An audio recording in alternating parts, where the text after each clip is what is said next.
I often find myself thinking about how different my life could have been if my parents hadn't divorced when I was 7. Back then, I was just Jessica Thompson, a regular kid living with my mom and dad in a cozy house they'd bought together. I remember those early years being filled with simple joys, family dinners, weekend trips to the park, and bedtime stories read by both parents. Everything changed when they split up.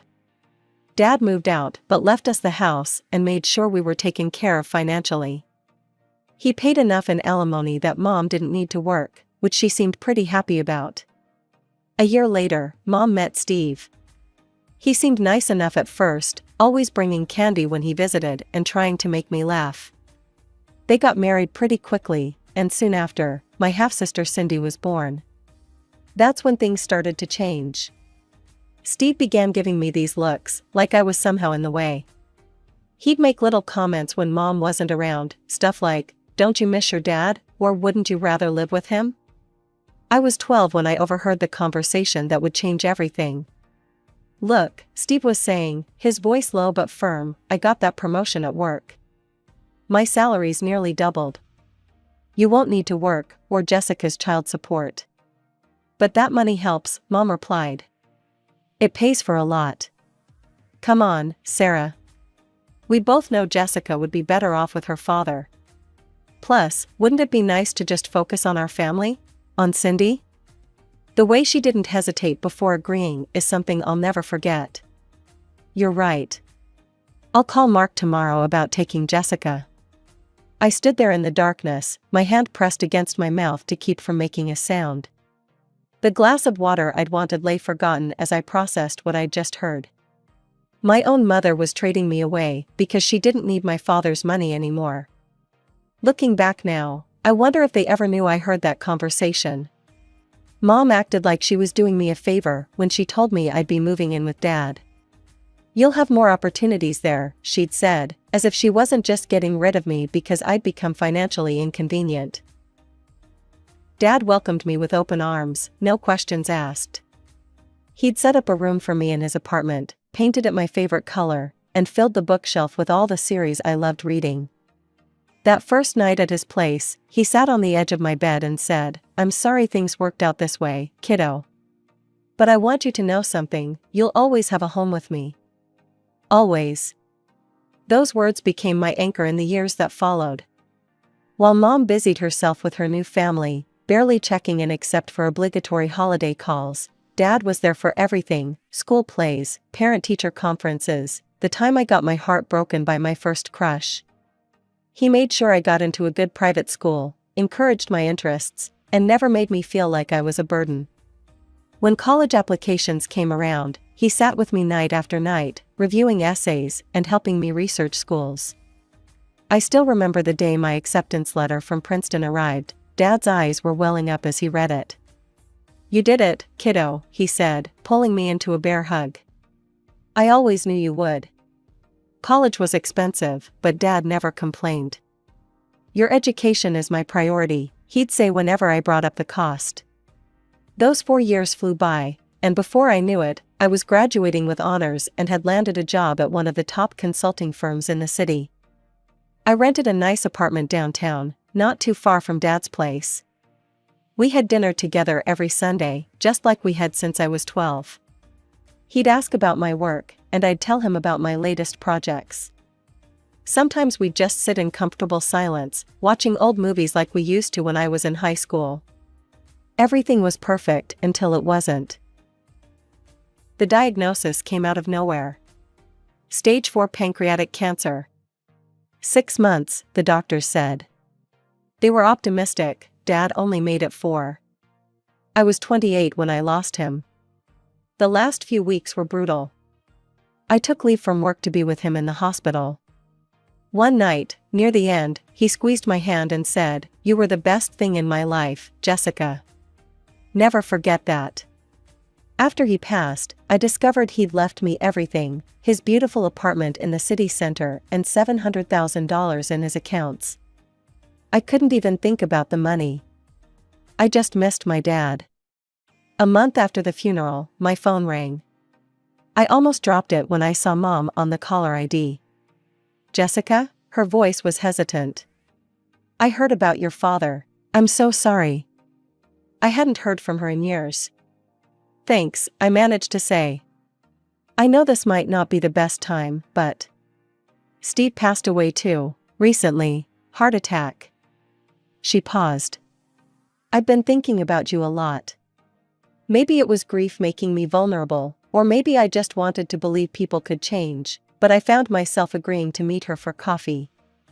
One coffee turned into regular visits. I met Cindy properly for the first time since she was a baby. She was 21 now, bouncing between job interviews and seemingly directionless. Mom was working as a cashier at the local supermarket, a far cry from her days of not needing to work. I started visiting them several times a month. I told them about my travels, weekend trips to different states, my vacations in Europe. I always brought them gifts, designer clothes for Cindy, nice perfumes for Mom, little luxuries they couldn't afford themselves. It felt good, in a way, being able to share my success with them. It became a routine. I couldn't show up at Mom's place empty-handed. Even if I was just dropping by for a quick coffee, I'd feel guilty if I didn't bring something.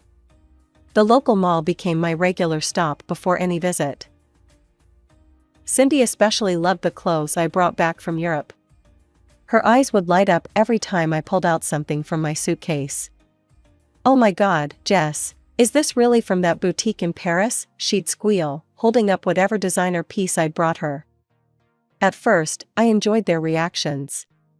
Maybe I was trying to buy the affection I never got as a kid. I'd carefully pick out things I thought they'd like, a cashmere sweater for Mom, a leather handbag for Cindy. Then one day, I decided to ask what they actually wanted.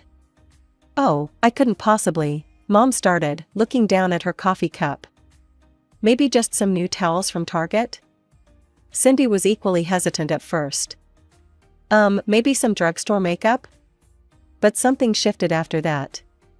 The requests started getting bigger, more frequent.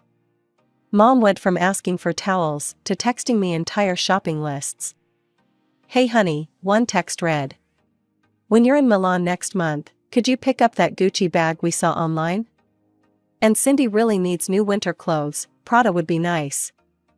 Oh, and we're running low on groceries." I stared at my phone, my stomach turning. The lists kept getting longer, more demanding. It wasn't just luxury items anymore, they expected me to cover their basic expenses too. One evening, after receiving yet another lengthy list, I decided enough was enough. I drove to their house, determined to have a serious conversation. "Mom, Cindy, we need to talk about these requests," I said, sitting at their kitchen table. Mom shifted uncomfortably in her chair. "What do you mean, sweetie?" "The lists, the constant asking for things. It's getting out of hand." "Oh, come on," Cindy rolled her eyes. "It's not like you can't afford it. You're loaded." "That's not the point," I replied, trying to keep my voice steady. "Yes, I have money, but..." "But what?" Cindy interrupted. "You're just going to hoard it all while your family struggles? You've got that fancy apartment, you're always traveling, and you can't help out your poor family? You're rich.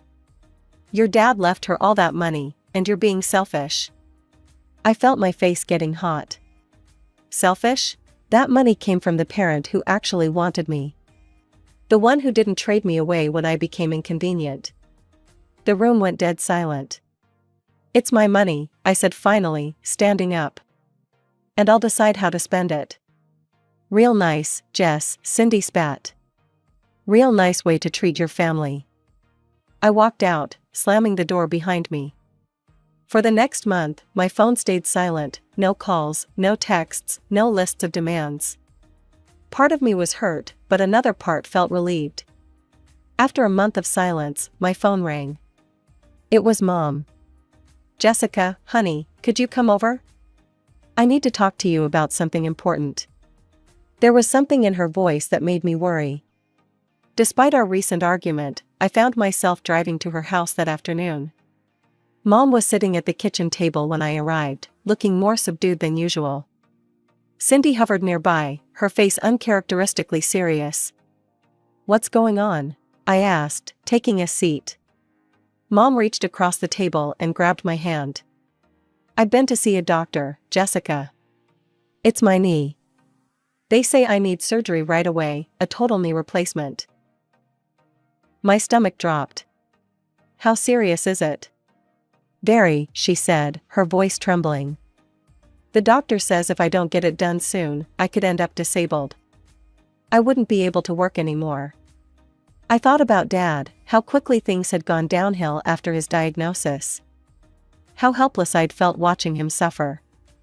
"The thing is," Mom continued, "the best specialist for this kind of surgery is in Arizona. They've got a spot open, but..." She paused, glancing at Cindy. "The whole thing, surgery, hospital stay, rehabilitation, it's going to cost $70,000. $70,000? I repeated. "I know it's a lot," Mom said quickly. "But Cindy will come with me to help during recovery. The whole treatment and rehabilitation will take about a month." I sat there, memories of Dad's last months flooding back, the hospital corridors, the beeping machines, the helpless feeling of watching someone you love suffer. I couldn't let that happen again, not if I could prevent it. "I'll help," I heard myself say. "But I can't give you the whole amount at once. I can give you half now, $35,000, and the other half when I get the hospital bill." Mom's face darkened. "But I need all of it up front." "The hospital." "Mom," I interrupted, "that's all I can do right now. I need to be smart about this." She started to protest, but Cindy put a hand on her shoulder. They exchanged a look I couldn't quite read. "Actually," Mom said, her tone shifting, "let me call the hospital. Maybe I can arrange to pay in 2 installments." She left the room with her phone, and I heard her voice drifting from the hallway. A few minutes later, she returned, looking relieved. "They said it would be fine," she announced. "We can pay half now and half after the surgery." The next few days were a blur of preparations. I transferred the first $35,000 to Mom's account. A week later, I helped them pack their bags and drove them to the airport. A few days after Mom and Cindy left, I was sitting in my home office reviewing some work documents when my phone buzzed. The name that popped up made me smile, Rachel Martinez, my best friend from elementary school. We'd known each other since we were 6, but after I moved in with Dad, we mostly kept in touch through social media. Recently, we'd started meeting up again for coffee and catching up on lost time. "Hey, Rach, what's up?" "Jess," there was something odd in her voice. "I need to ask you something weird. Did you know your mom and sister are in Europe?" I laughed, thinking it was some kind of joke. "What? No, they're in Arizona. Mom's having knee surgery." "Yeah, that's what I thought too, but..." Rachel paused. "My sister just showed me these photos that Cindy sent her. They're definitely not in Arizona." My phone pinged with incoming messages. With each new photo that loaded, I felt like I was being punched in the gut. There was Mom, looking perfectly healthy, posing in front of the Trevi Fountain. Cindy taking selfies outside designer boutiques in Rome. Mom's sister Angela and her daughter Emma lounging by a private pool at what looked like an expensive villa. Each photo was timestamped, yesterday's date clearly visible. "There's more," Rachel said hesitantly. "My sister said Cindy's been bragging about the whole thing. Apparently, your mom bought one-way tickets for everyone, herself, Cindy, your Aunt Angela, and your cousin Emma. They've rented some luxury villa for a month, and they're shopping at all these high-end stores and eating at fancy restaurants."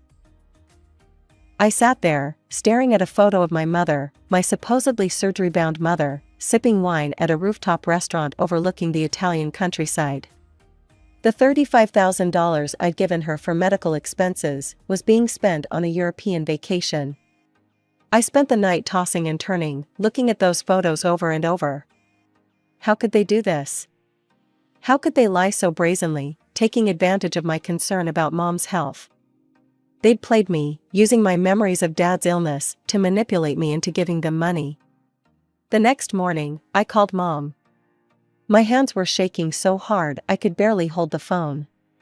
how did the surgery go? I asked, trying to keep my voice steady. Oh, it went great. The doctor said everything went perfectly. I'm already starting rehabilitation. I gripped the edge of my desk, knuckles turning white. The casual way she lied made me feel sick. That's wonderful, I said, my voice dripping with barely contained rage. I'd love to talk to your doctor about the procedure. Could you put him on? There was a slight pause. Oh, he's very busy right now, sweetie. Besides, there's no need to bother him. Look, I need to go. They're calling me for physical therapy. The line went dead before I could respond. I sat there, staring at my phone, a wave of memories washing over me. Mom giving me away at 12 because she didn't need Dad's money anymore. Mom only reaching out after Dad died and left me his estate. Mom sending me shopping lists, expecting me to fund her lifestyle. And now this, the ultimate betrayal. I decided to play along with their charade, calling Mom every day to check on her recovery. Each time, she had a new excuse ready. The doctor's in surgery right now, honey. He's at a conference today. He's seeing other patients. He's off duty until tomorrow. It was like watching a bad play, where the actor keeps forgetting their lines and making up new ones on the spot. I started keeping a list of her excuses, partly out of anger, partly because I couldn't believe how ridiculous they were getting. Mom, I said during one call, trying to sound concerned, maybe we could do a video chat? I just want to see how you're doing, make sure you're comfortable in the hospital. There was a rustling sound on the other end, probably her covering the phone while she consulted with Cindy about what to say next. Oh, sweetie, I look terrible right now. All swollen and bruised. Plus, the hospital Wi-Fi is awful, keeps cutting out. I could hear Italian pop music playing faintly in the background. Really? I pressed. That's strange for a top medical facility. Well, you know how these things are, she said quickly. Listen, I need to go. Time for my physical therapy. The next time I called, I decided to try a different approach. Mom, just send me the hospital bill directly. I'll wire the remaining $35,000 to their account. No, she said it too quickly, too forcefully. Then, softening her tone, I mean, that's not necessary. Just send it to my account, and I'll handle everything with the hospital. They know me here now. After that conversation, I stopped calling. Let them sweat a little, I thought. Sure enough, a week later, Mom's number appeared on my phone. I watched it ring, imagining her growing panic as she realized the money might not be coming after all. Then came the text, Jessica, the hospital is demanding payment immediately. They're threatening to send the bill to collections. Please, we need the money right away. I took my time responding, waiting several hours before typing, no problem, just forward me the bill from the hospital, and I'll take care of it immediately. Silence followed. 3 days of it. I knew they were scrambling, trying to figure out what to do next. Then an email arrived in my inbox with the subject line urgent, hospital bill attached. I opened the attachment and almost laughed out loud. They hadn't even tried to make it look legitimate. The letterhead was blurry, clearly copied from some other document. The date was from 6 months ago. The hospital's address showed California instead of Arizona. And most tellingly, the payment details section listed Mom's personal bank account. I stared at this pathetic attempt at forgery, feeling a mix of amusement and deep sadness. I photographed a stack of $100 bills I'd withdrawn earlier that week, arranging them fan-like on my desk. Got your bill, I wrote back, attaching the photos. Sending you money. My finger hovered over the send button for just a moment before I pressed it. Game on, Mom, I thought. Let's see what story you come up with next. My phone rang less than an hour after I sent the photos. Mom's name flashed on the screen, and I took a deep breath before answering. Jessica, her voice was shrill, panicked. What's going on? Where's the rest of the money? We've been waiting. Drop the act, Mom, I cut her off, my voice ice cold. I know exactly where you are, and it's not in any hospital. What are you talking about? You're in Italy, at a villa. Shopping at designer stores and eating at expensive restaurants with Cindy, Aunt Angela, and Emma. The line went silent for a moment. I could almost hear her mind racing, trying to figure out how to spin this. How did you? She started. Cindy sent photos to Rachel's sister, who showed them to Rachel, who then sent them to me, I said. Did you really think I wouldn't find out? I've seen everything, the villa, the shopping trips, all of it. You used my father's death, used my grief and guilt about not being able to save him, to scam me out of money for a vacation? Another pause, then her voice changed. The fake concern disappeared, replaced by defensive anger. Fine. Yes, we're in Italy. I knew you'd never give us money for a vacation, but why shouldn't we get to travel too? You're always going somewhere, Paris, London, New York. Meanwhile, Cindy and I can barely afford groceries. That's not fair. Not fair? My voice was shaking now. Not fair is being 12 years old and hearing your mother trade you away because she didn't need your father's money anymore. Not fair is having that same mother show up 16 years later, not because she misses you, but because your father died and left you money. We can talk about all that later, she said quickly. Right now, we have a serious problem. We don't have money for tickets home, and we still need to pay the villa rental. Everyone needs to get back to work, we can't lose our jobs. Please, Jessica, we need that other $35,000. In that moment, I finally saw everything clearly. Nothing had changed. She was still the same woman who'd given me away when I became financially inconvenient. Only now she wanted me back, or rather, she wanted my money back. That's your problem, not mine, I said flatly. Goodbye, Mom. I hung up and immediately blocked her number. Then I went through every social media platform, every messaging app, every possible way they could reach me, and blocked them all, Mom, Cindy, Aunt Angela, everyone involved in this scheme. Sitting there in the silence of my apartment, the apartment Dad left me, I felt something shift inside me. The last lingering hope that my mother might actually care about me, might actually want a relationship with her daughter rather than her daughter's money, finally died. 2 weeks after I blocked everyone, my grandmother called. I almost didn't answer, but Grandma had always been different from Mom, more honest, more genuine. Jessica, honey, she said, her voice worried. Your mother called me. She says she needs $15,000 urgently. I don't have that kind of money, but I thought maybe you. Grandma, I said gently, let me tell you what really happened. I told her everything, the fake surgery, the Italian vacation, the scam to get my money. With each detail, I heard her sighs getting heavier. Oh, Jessica, she said finally. I'm so sorry. I had no idea Sarah would do something like this. Don't worry about them, Grandma, I assured her. They got themselves into this mess, they can get themselves out. As it turned out, I didn't have to wait long to find out how they managed. Rachel called me a few days later. Have you seen what Cindy's doing on social media? She asked. I hadn't, since I'd blocked them everywhere. Rachel proceeded to fill me in. She's running this fundraiser, claiming her wealthy sister abandoned them in Italy without money to get home. She's painting you as this heartless rich person who left her poor family stranded in a foreign country. I felt a familiar surge of anger, but this time it was mixed with something else, amusement.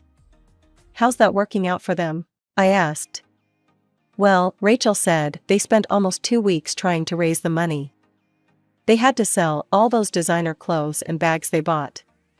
Apparently, the villa owner was threatening to call the police because they couldn't pay the rent. And get this, they all nearly lost their jobs because they stayed way longer than their approved vacation time.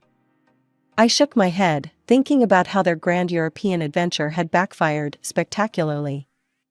A month later, Grandma called again with an update. They're finally back, she said. But Jessica, it's a mess.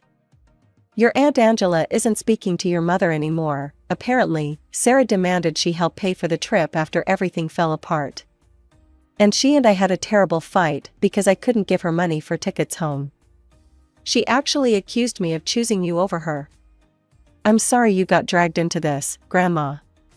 Don't be, sweetheart. Sometimes people need to face the consequences of their actions. After we hung up, I walked to the window of my apartment, Dad's apartment, and looked out over the city. The sun was setting, painting the sky in shades of orange and pink. On my desk, a stack of travel brochures lay waiting. I was planning my next trip, this time to Greece. The old me might have felt guilty about traveling while Mom and Cindy struggled. The old me might have invited them along, tried one more time to build the relationship I'd always wanted with them. But that me was gone, replaced by someone stronger, someone who finally understood that some relationships aren't worth saving. Dad's last words to me in the hospital echoed in my mind, "You were the best thing in my life, Jessica. Never forget that." I hadn't forgotten. And I finally understood that I'd been lucky to have had one parent who truly loved me, who put me first, who taught me my own worth. Mom and Cindy could keep their schemes and manipulations. I had my father's love, his legacy, and most importantly, my self-respect. These days, my life is peaceful. I travel when I want, work hard at my job, and spend time with friends who value me for who I am, not what I can give them. Sometimes, I hear bits of news about Mom and Cindy through Grandma. They're still struggling, still playing victims, still looking for their next mark. But their drama doesn't touch me anymore.